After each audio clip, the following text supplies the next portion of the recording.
Auzubillahi minash shaitanir rajim. Bismillahir rahmanir rahim. Wassalatu wassalamu ala man la nabiyya ba'dahu wa ba'd.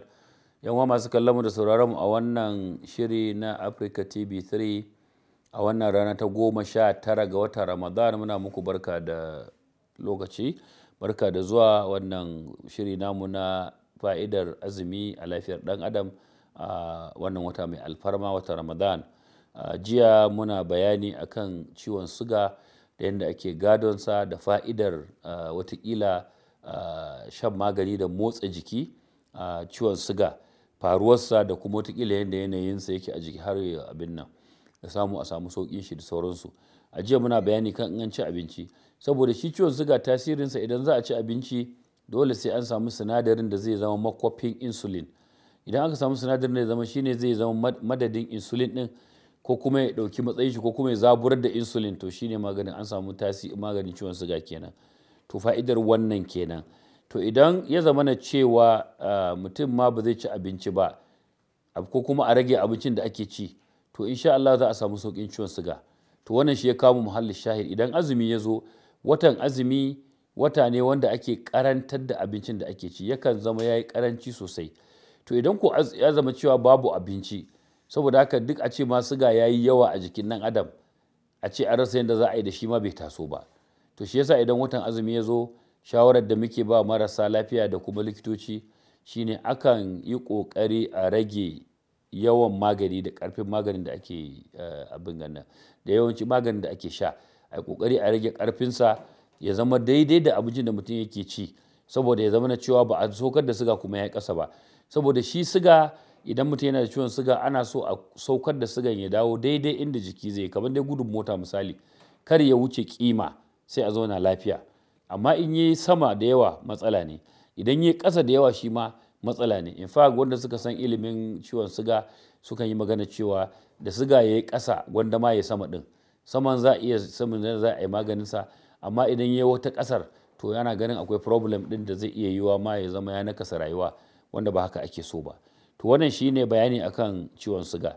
Idan mutum ya zo kamar yadda nake magana, watan azumi na gabatowa, ya kokari ya je ya samu likita. To likita ga azumi ya zo, gashi yaya za a yi, nau'in abincin da za a ci da nau'in shan magani da za a yi ya bambanta da lokacin da ba azumi ba ne. To ya kamata mutane su faɗakanta da wannan. To wannan kenan akan ciwon suga. Ciwo na gaba da za mu yi magana a kansa shine ciwo na ulcer.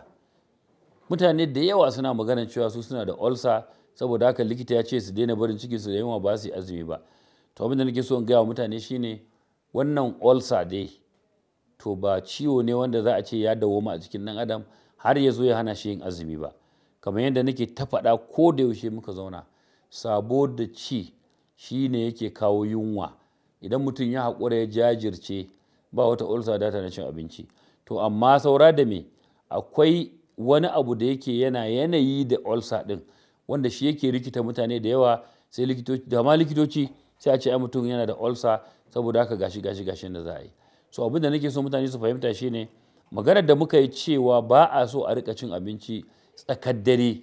Misali, idan dare ya yi, misali kamar za a kwanta, mutum ya zo ya zauna ya ci abinci ya loda shi ya kwanta, to wannan yana tasiri, zai iya kawo matsala wajen abinci ya fara ruba a tumbi.